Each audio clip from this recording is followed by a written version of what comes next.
যারা ঈমানদার, জি। ঈমানদারদেরকে ঈমানের উপরে অটল থাকার কারণে আল্লাহ সুবহানাহু ওয়া তাআলা কিছু পুরস্কার দেন। সেই পুরস্কারগুলো কি, কি? জি। দুনিয়ার যে ব্যবসা, এই ব্যবসার ক্ষেত্রে আমার সামনে যখন অনেক লাভ চলে আসবে, কিন্তু এই লাভটা অবৈধভাবে।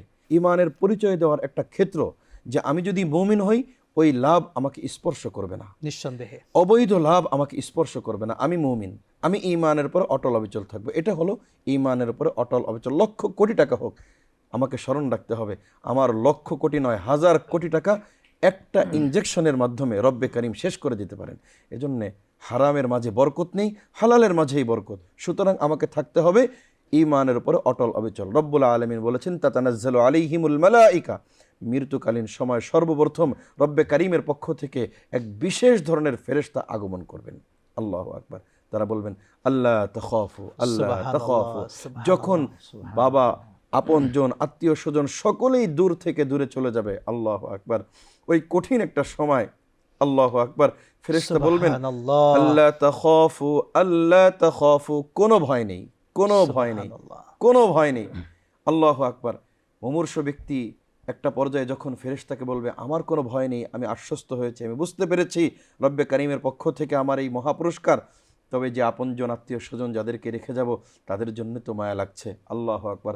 মুফাসসিরিন ইকরাম এখানে বড় চমৎকার বলেছেন, আল্লাহ তাখাফু ওয়ালা তাহজানু। সুবহানাল্লাহ। ওয়ালা তাহজানু বলে মূলত বলা হয়েছে যে মানুষদেরকে রেখে যাবেন, একজন নেককার, একজন আল্লাহওয়ালা মানুষ যখন দুনিয়া থেকে চলে যায়, রব্বে কারিম তার রেখে যাওয়া সমস্ত আপনজনদের সুবহানাল্লাহ, জিম্মাদারি নিজে গ্রহণ করেন। সুবহানাল্লাহ। সুবহানাল্লাহ, আল্লাহ সুবহানাল্লাহ। তাখাফু ওয়ালা তাহজানু ওয়া আবশিরু বিল জান্নাহ, ওয়া আবশিরু বিল জান্নাহ। সেই মহা পুরস্কার জান্নাতের সুসংবাদ গ্রহণ করো, ফেরেশতা বলবে। আল্লাহু আকবার। ওয়া আবশিরু বিল জান্নাতিল্লাতী কুনতুম তুআদুন।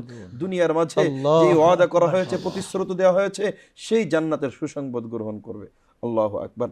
ফেরেশতাগণ বলবেন, নাহনু আউলিয়াউকুম ফিল হায়াতিদ দুনিয়া ওয়া ফিল আখিরাহ। টেনশন নেই, আমরা শুধু ওয়াদা দিয়ে, দুনিয়ার মাঝে অনেক মানুষ ওয়াদা দেয়, এটা করব, সেটা করব, অনেক কিছু করব, সময় যখন চলে যায় তখন ওই মানুষগুলোকে অনেক সময় খুঁজে পাওয়া যায় না।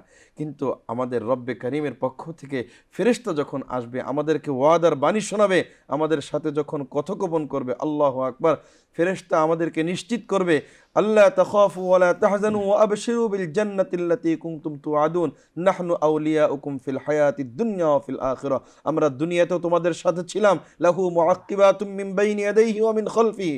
আল্লাহু আকবার। ডানে থেকে বামে থেকে আল্লাহ পাকের পক্ষ থেকে নির্ধারিত ফেরেশতা বান্দাদেরকে বিভিন্ন বিপদ আপদ বালা মুসিবত থেকে হেফাজত করে থাকেন।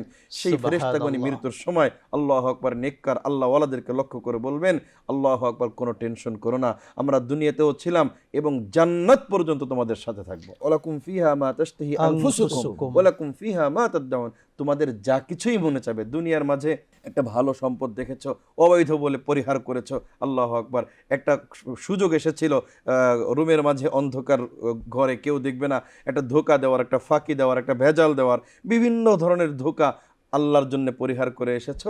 আজকে জান্নাতের সুসংবাদ হলো, মনে যা চাইবে, মনে যা চাইবে সব সুবহানাল্লাহ, কিছুই রব্বুল আলামিন দান করবেন। সুবহানাল্লাহ, আল্লাহু সুবহানাল্লাহি ওয়া আকবার। বিহামদিহি। এই সুসংবাদের জন্য আমাদেরকে ঈমানের পরে অটল অবিচল থাকতে হবে। নিঃসন্দেহে।